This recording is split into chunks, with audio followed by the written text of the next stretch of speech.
चलतु आज बनाइबा बरा आउ मटर तरकारी। सेथिपाई मटर और आलू को मु आगरू ही सिझेई नेछि। आ मसला पाई नेछि किछि रसुण, अदा, जीरा, पियाज, कंचा लंका, धनिया पत्र सबको मिसाई गोटे पेस्ट करदबा। प्रथमे तरकारी पाई कड़ाई बसई सेथिरे किछि तेल दबा। तेल गरम होई गले सेथिरे दबा गोटे तेजपत्र, तापर दबा बट्टा मसला।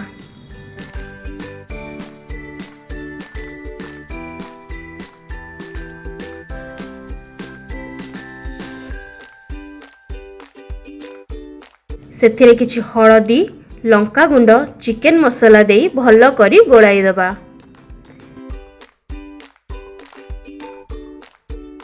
किछि समय घोड़े छाड़ी दबा। मसला टिके कसी हो गला परे सेथिरे दबा गोटे कटा टमाटो, किछि लूण आउ भल्ल करी गोलाई दबा। तापर दबा सिझा आलू आउ मटर।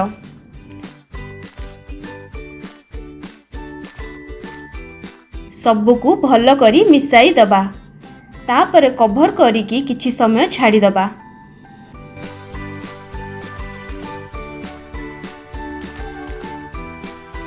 तापर दबा पानी आउ किछि धनिया पत्र। टिके फुटी गला परे गैस टिको बंद करी दबा। एबे बरा पाई मु बिरी को 7-8 घंटा आगुरु बतुरेई नेथिली। ताकू भल करी धोई बाटी नेछि। सेथिरे देइछि किछि कटा पियाज, अदा, भृसंग पत्र, धनिया पत्र, लूण, कंचा लंका सबु देई भल करी गोलाई देइछि। एसबुर वीडियो मु रेकॉर्ड करने को भूली जाइथिली।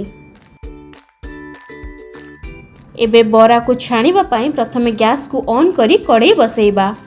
सेथिरे दबा किछि तेल आउ तेल को भल करी गरम करिबा।